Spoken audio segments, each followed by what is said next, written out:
Hello, so today we're going to start with the second chapter, right, from Unit 1, that is setting out works. We have already studied how to set out a building plan. Okay? Today we will understand how setting out of some more structures such as bridges and culverts is done on the field. What is a culvert? Culvert is a bridge whose span is less than 6 meters. So, how do we set out culverts? In this method, we are going to understand uh, which are the instruments that are going to be used, okay, and what is the exact procedure how setting out of culverts will be done. Setting out of culverts primarily is done using the corners of the abutments. Okay, and beam walls. What are abutments and beam walls? Beam walls, where the bridge ends. Now you can see in this picture, this is a bridge. You can see the RS. RS is the center line of the bridge. So these areas, this point, these last endpoints, setting out will be done using these last endpoints. Okay, so in this case, you are initially going to locate where is the center of the center line of the bridge. Now you can see RS is the center line. You're going to locate this point O, and then you're going to set out a line which is perpendicular to this center line of the road. And now these are going to serve as your X and Y axis. Okay, so QP is going to serve as your Y axis, RS is going to serve as your X axis.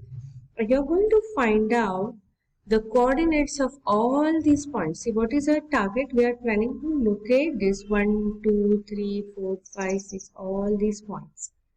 Okay. Our job is to get these points from the plan onto the ground. Okay, and while doing that, what is going to serve us as a reference line is the center line of the road and the line perpendicular. Okay, now in this figure 14.5 that I've given here, PQ and RS are the center lines of the road. O is the center of the culvert. Coordinates of the point 1, 2, 3, etc. are x1, y1, x2, y2, etc. Okay. Now, what is the procedure? What is first done is we drive a peg at O. This is something like iron rod, or it can be something like a stake. This is a stake. Stake will be something like, you have a square cross section, wooden one, and like this. This is driven at this point. And on top of that, there will be a wire nail with a hook, or even something like an arrow. You can see this picture. This is an arrow. You can see how it is. So it's like this, and then there is a pointer. We have this kind of things in our lab. If you have at the end, it's a pointed thing so that you can easily drive this. Okay? And usually, the strings will be passing through it. So after you set all these points, you will have these arrows at all the points, and then through this the cords pass. So you will pass the cord through the arrow, and you will mark the outline on the ground. Okay, coming back. So you drive something like this at origin O, and then you set up a theodolite over it. Theodolite or a tachymeter, anything that measures the angles. Okay. So fix point capital A, B, C, D. Now there are points capital A, B, C, D. Let's have a look at the figure again. You can see this is point A, B, C, D. So they are all on your y-axis. That is the line QP. So you will mark these points A, B, C, D on the line QP. Similarly, you will mark this E, F, G, H on the line RS. Now, how will you mark this? From where you will get the distances OA, OB, OC? How from where you will get it? You will get it from the foundation plan, which is prepared in the office. So, once you have marked these distances on the x-axis and y-axis, what is the final objective? We want to get these points 1, 2, 3, 4, 5 on the ground. What we have right now marked this center line RS, and we have marked the center line QP, and we have marked all the distances, okay, on this QP and RS lines. Now once I know, let's look at the figure only, let's not go into the notes. I want to mark this point 1. Okay, what I know that point 1's x coordinate is x1 and y coordinate is y1. So how it is actually done on the side? You have already got this A, okay, and you have got this F. So what I will do, I will take 2 tapes. Attention, I'll take 2 tapes. One tape will be stretched out at a distance x1. Okay, so this is your tape. Now you will be removing the distance. This is your ring, right? So you'll be removing the distance x1. Similarly, another tape will be opened up to read the distance y1. So now what we are going to do? One surveyor will be holding both the ends of these tapes. Okay, so this is your tape. Okay, this will be y1. Okay, and one single fellow will be holding both the rings together.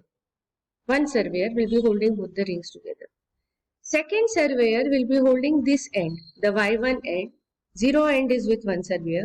Second surveyor will be holding this y1 end and sitting at point F.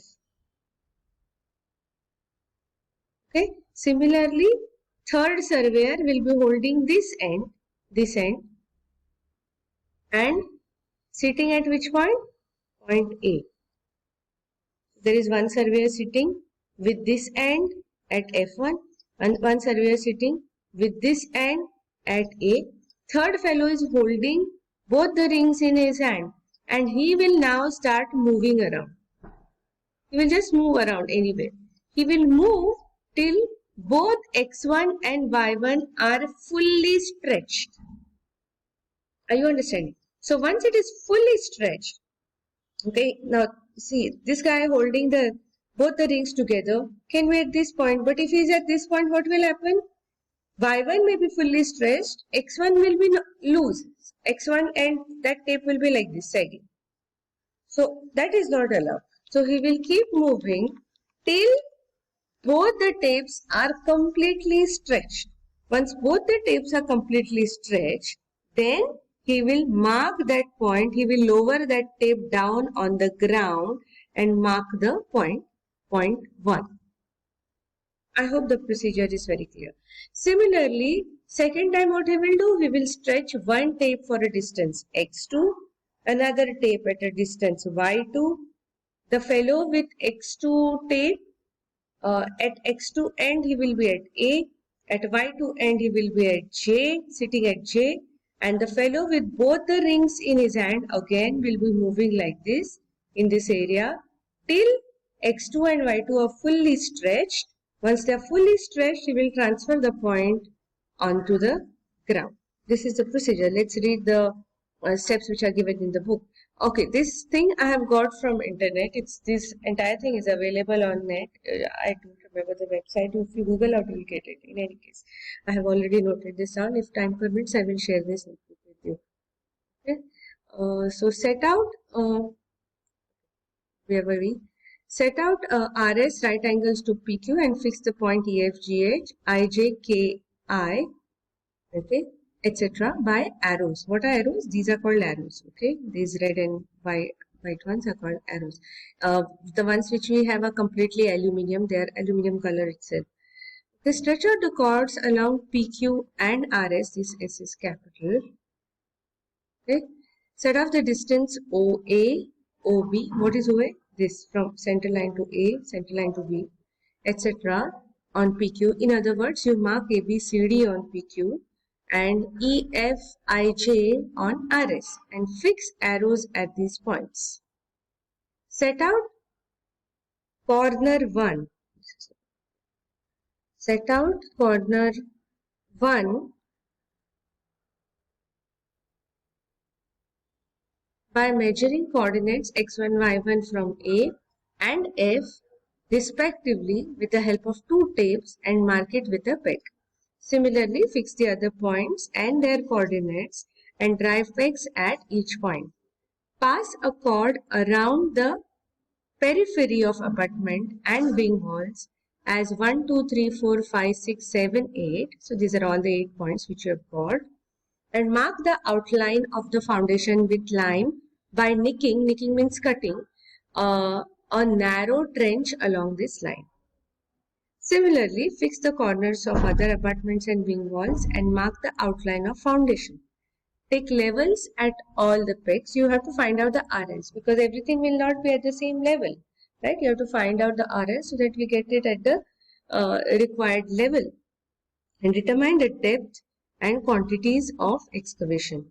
If wing walls are curved, now over here you can see this wing wall is a straight line. What if this wing wall is like this, meaning you are required to have a curve?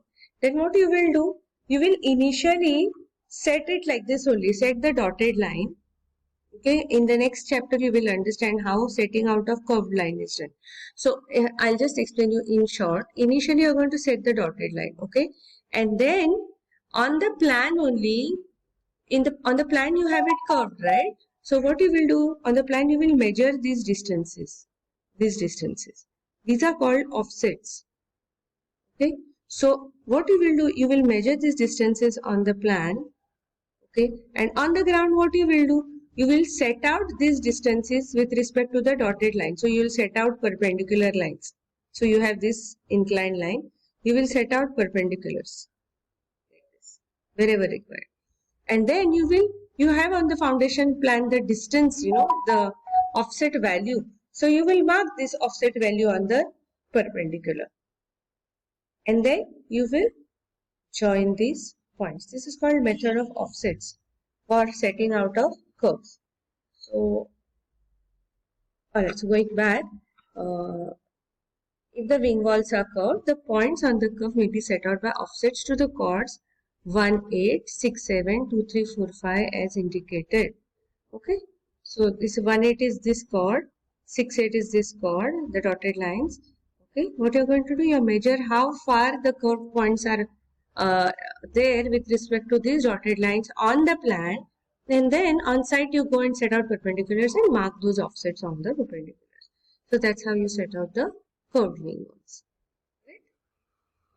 Next thing is setting out of bridge. Okay, setting out of culvert is a simple thing because it's a small distance. The span is very small.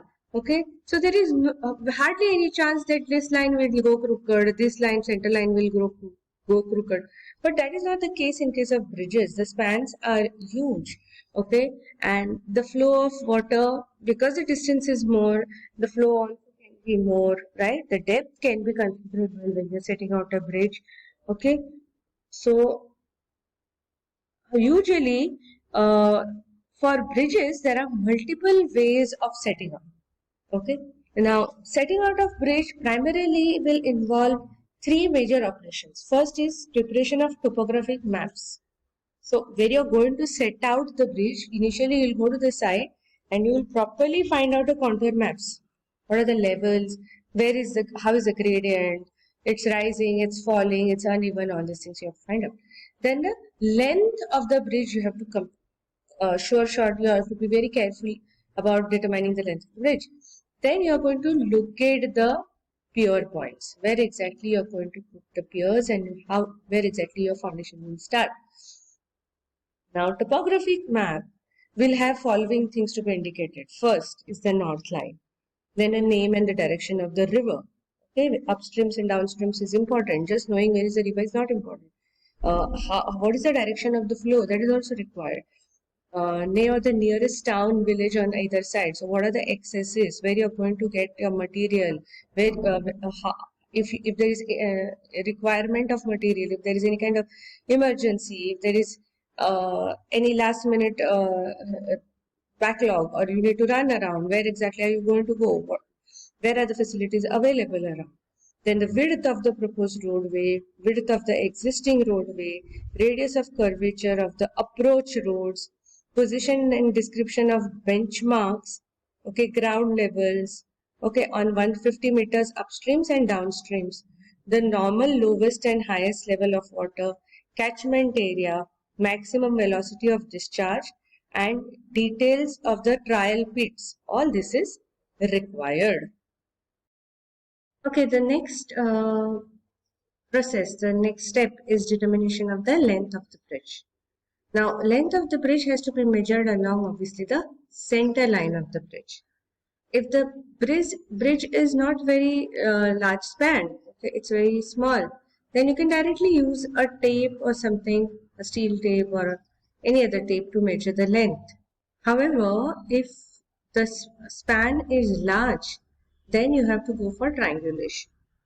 So now what is triangulation? Now there are two methods how we carry out triangulation. So let's say A and B, capital A and B, are the 2 points on the opposite banks. Okay, we are just assuming that the bridge is over a river. Sometimes it's not always necessary that it's over the river. But let's say this is my last access point. Okay, the end point of the existing road is capital B on one side and capital A on the other side. Okay, and now what is our objective? We have to determine this length AB. Now, in this first method, what we are doing is we are setting out uh, two perpendicular lines. Let's first concentrate on the perpendicular AC. So, primary requirement is we have another baseline. Now, why it is called baseline? Because we are going to take all the observations on this line. So, we set out a line AC which is perpendicular to this AB line. Okay. Then what we do? We keep a theodolite on C, any angle measuring device for that matter on C. And from C we sight B. We measure this angle theta, okay, by method of repetition. What do you mean by method of repetition? You take face right as well as face left observations. You note down the uh, degrees and minutes on all the verniers. Okay. So once that is done, then if once you know this angle, you have already measured this length. Okay, this is on the shore. This AC is on the other side. So you can always measure this.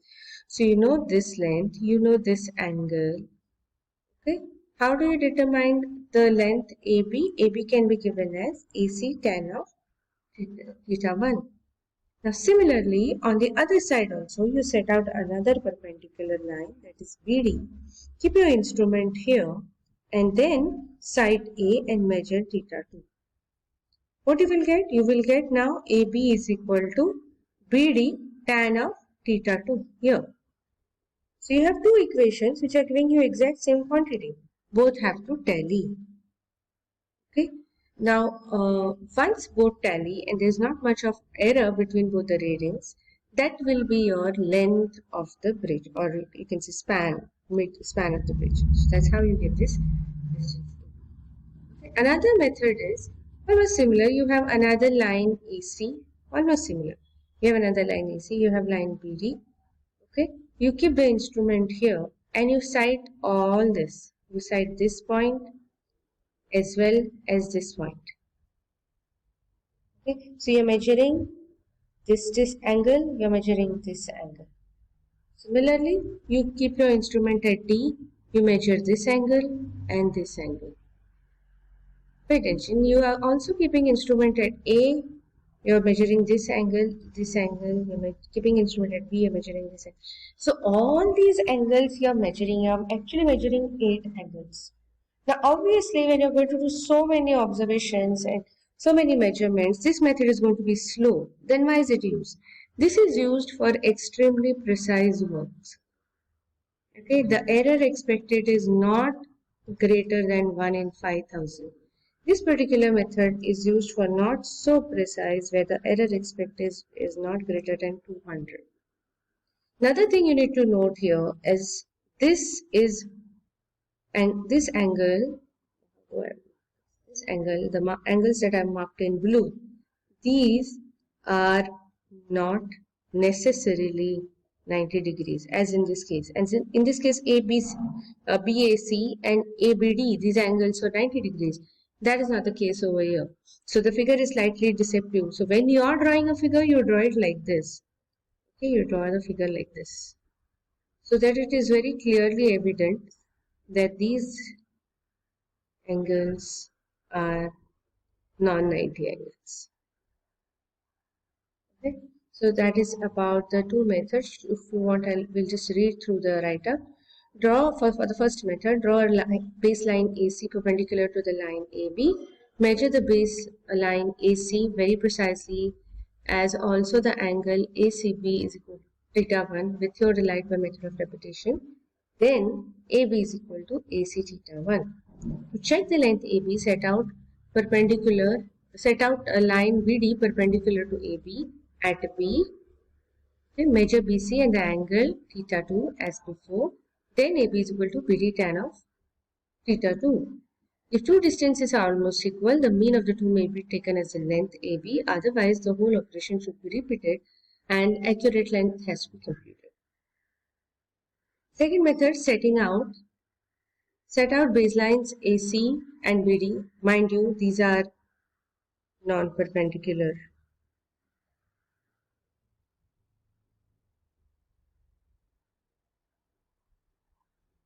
Okay.